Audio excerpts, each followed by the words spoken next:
Hello, my subscribers, my viewers, and my friends around the world. How are you doing? I hope you're fine. I'm doing good. How Me about you, too. Dave? You all right, babe? Good. Yes. All right. How was your day today, babe? At work? You went to work, right? Today is fine. I was doing my I was doing the same thing. Hmm.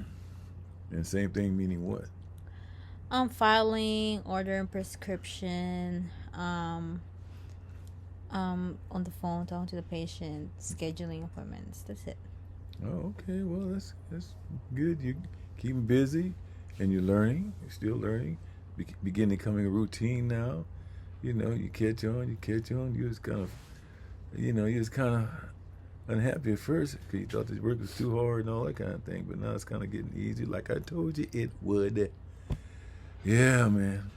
Well, as you know, I went to the VA hospital today.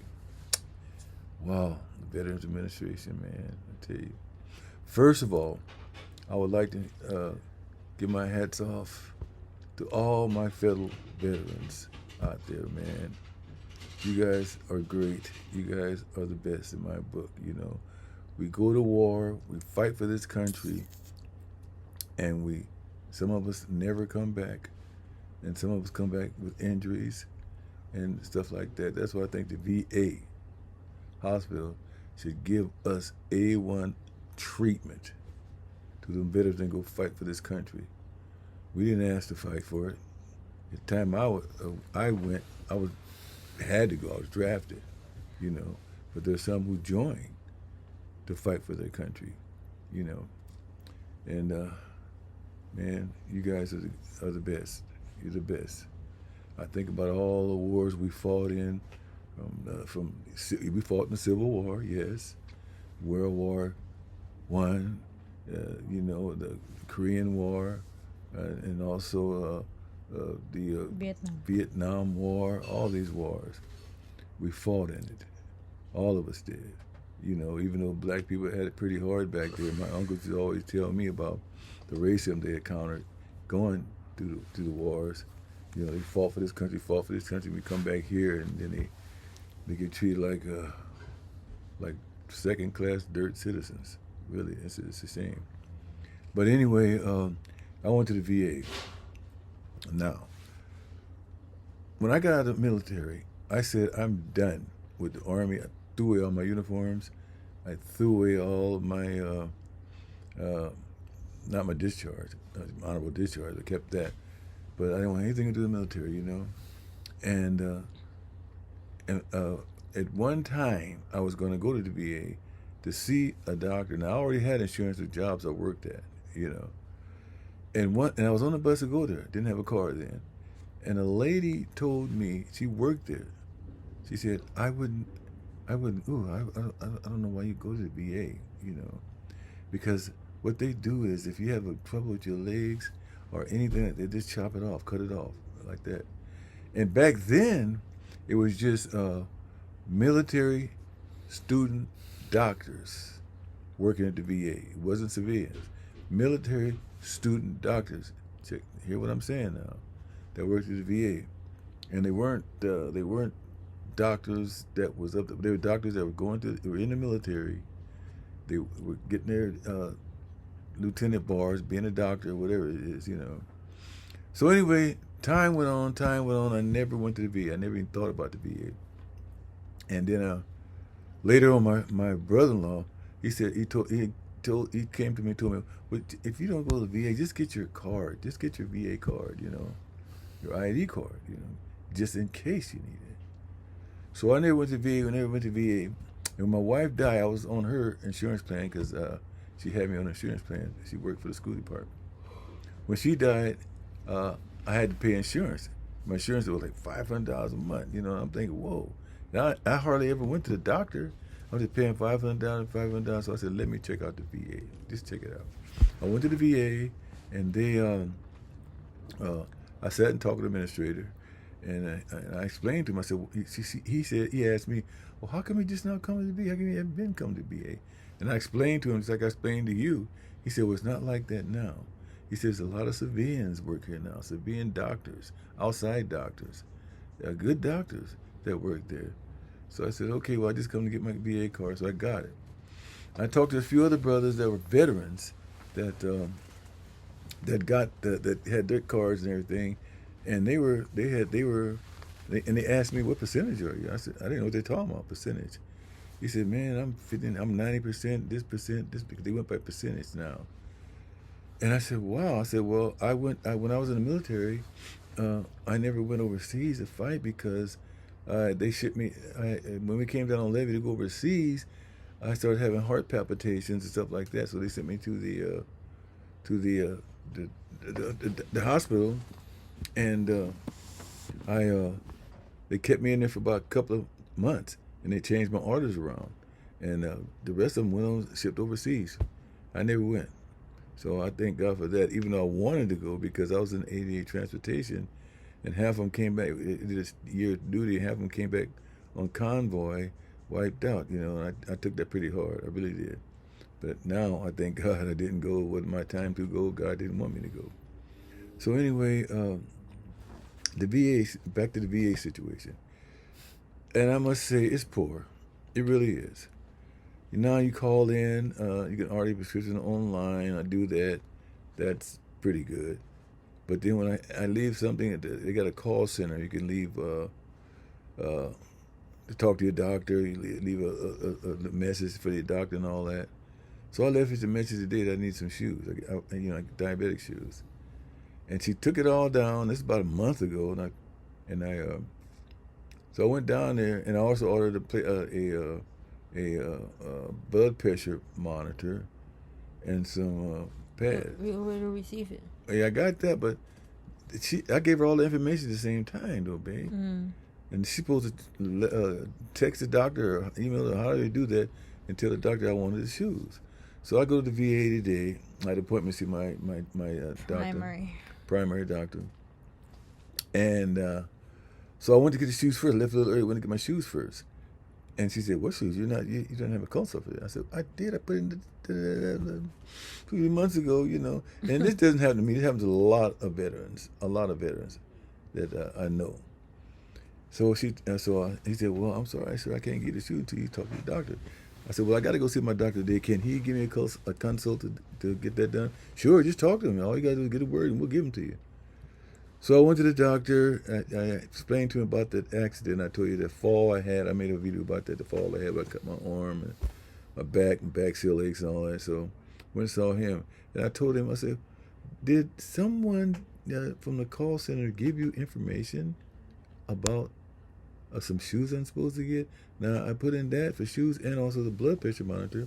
They gave me the blood pressure monitor, but not the shoes. He says, "Oh, I don't know." He checked in the computer like he's supposed to and everything. And he didn't see it there. He says, "But I tell you what, I'll go ahead on and put it for shoes now," which is okay. But, they should put it, when you leave word, like you're instructed to do, through the call center, to your primary doctor, he should get it. He should get it. So and this is not the only thing I experienced at the VA. Now, I am myself, that I'm glad I did fill my card out and all that, got examined and all that stuff, and gave them all my medical records.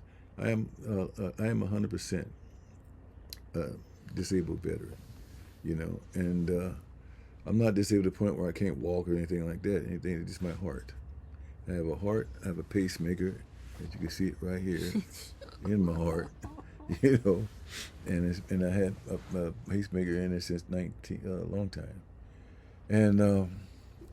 So I think us veterans, if you listen to me, veterans, you comment below and let me know what you think about that at the VA hospital, your experience, if it's okay or what is it. Because, it's just that it's a waiting period you have to wait. And, and it shouldn't be that way for us. It really shouldn't, And hats off to all my veterans. I go there and I see some veterans a lot worse off than I am. They don't have no legs. They got false legs. I saw some today down there, and it's just sad to see that. And it's the waiting period. You have to wait so long. Now, I don't know if that's VAs around the country. I know here at West LA, it's like that. It's really like that. And then They always give you excuses all the time. Now the doctor, my primary doctor, he doesn't work there all the time. He works at UCLA Medical Center part of the time, and they have another doctor here he works with. I think no. I think that when on her off days he could come here, but they assigned me to him. So anyway, it just really upsets me. We go to war to fight for this country and give our lives. We got cemeteries full of American soldiers, women too, that lost their lives giving their country. Then we come back here and we get treated like not that good. And I don't know.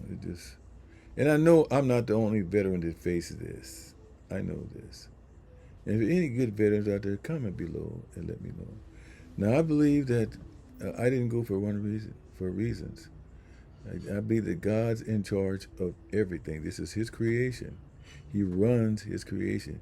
He knows what's going to happen before it even happens. God does, and we are solely dependent on Him for everything. The food we eat, the cars we drive, and all that, it comes from His creation. The food we eat comes from His creation. And we're all creation of God, as the animal life, the fish life, all living thing is His creation. He created it. So He knows how it works. So I believe that God blessed me not to go to the war for some reason. And then I look at my life, I tell my life, how my life went and everything. And here I am today, still living. I'm still healthy, and I got a wife that takes care of me. And it's a whole long story. I don't do it on future vlogs, let you guys know how my life went. Yeah, I don't know if you want to hear it or not, but it's just something to talk about. Yeah, and before we end this video, I would like to say thank you first to all our viewers and new subscribers, and thank you too for the bashers. Yeah, the bashers. We got some bashers. They bashed us. Boy, they bashed us bad. But they don't know us. They're just people on the sideline just running by what they think, And I don't know why they do things like that. It was so funny. It was funny to me too. I don't even take it to heart. I don't even answer it. And thank you to that Blasian Journey. Yeah. Thank you for leaving a comment, and thank you to our new subscriber Danny Martin. Thank you, sir. And to the viewers Fahima Sek. Thank you for the view and Kelka 34. Who? He said she's sitting in the man lap like it's her dad or something, lol. Daddy. My little baby girl. No, it's my wife. A very good wife, believe me. Funny. Yeah. But anyway, and yes, I was sitting on his lap, so what? And one, it made a comment about her eating. I know. He was so hard. That was JBB. He's so funny. Yeah. And then he said, "You are older than your wife, father. Why are you going to the church that you don't even know what's going on?" Yeah, we went to. You don't know what's going on your mind. That's why you don't even think why you saying these things. He's just making them stuff big. Don't take it out. I don't even. I'm not. I'm just saying. God bless him, man. And he said, I act like a kid because I was eating on my previous. Yeah, well, you're young. That is so funny. Even my eating, It's okay. Eat what you want to eat. I'm gonna eat whatever I want to eat. I'm gonna eat how do I want to eat. And we both got kiddies. We kid all the time, man. It's fun. It's part of life. Husband and wife should have fun together. There's serious times and there's time to have fun together. Yeah. Anyway, I just want to kind of talk to you veterans like that may have veteran subscribers. That you guys are the best. Mm-hmm. You guys are the best, man. Thank you for your service. Thank you, man. Appreciate that. Thank you very much. Thank you. And to all the veterans out there, thank you for your service. Mm-hmm. I agree. You should salute all veterans who gave their lives, who gave their service to this country. And I really believe that wholeheartedly, you know. And it's another thing. There's a lot of veterans, homeless veterans out there that don't know about the benefits entitled to them. I didn't know till, years later when some friends of mine told me about the benefits out there. So I finally went and filed, and finally I got my 100%. That was due me. I could have had it years ago, but I never known it. I know there's a lot of veterans that are homeless out there on the streets that are entitled to benefits. You can get shelter. You can get help. You can get all that the benefits you're entitled to. Just go to your local VA. Go there and apply. Talk to someone because they're there for you. They should be. And, you don't have to be sleeping on the streets and all that. You don't have to be on drugs and all that type of thing. You can get help. So please, veterans, if you hear me, do that. Do it. And I'm glad I went back to the VA. And veterans can... Everything's free for me. Everything. And veterans can buy a home without a down payment, right? Yeah, you can get a home loan, no down payment. Exactly. Mm-hmm. And go to school. I sent you to school in the GI Bill, part of Yeah. my GI Bill. I let you go. And now look at you. You're a medical assistant. Alhamdulillah. Alhamdulillah. So anyway, I just want to share that this with you today. That's what our day was like. That's what our day was today. She went to work and I had to go appointment at the VA. I dread every time I go down there, but I have to, Because before I used to go with him to the VA all the time. She went with me every time I went to the VA. Sit in the doctor's office. If they don't want, they say, "Well, she can't go." I said, "Yes, she could. Yes, she could," and they let her in. Yeah, and then after that, every time we go in there, they just let me go. Yeah. Remember, they don't give me a sticker at all. No, It's like they know already her. know me. They know her pretty well, So anyway, if you like this video, please subscribe, like, and share. And comment. Keep them comments coming on. If you got bad ones, okay, we can take the bashing for no reason. And if you got good comments, that's good too. We want to hear when we answer all comments that you have to know, And when we reach it, when we reach that 1,000, when we meet that 1,000 subscriber mark, then we'll be able to go on and talk to you live, and you can ask us questions, all kind of questions. Mm-hmm. I got a lot of experience with a lot of things. I've done a lot of jobs. I want to share it with you guys, and about God too. My thoughts about the Creator of all things. And again, if you like this video, please subscribe, like, share, and comment, please. And hats off to all you veterans out there. See you on the next, Keith. Okay. My little Filipina.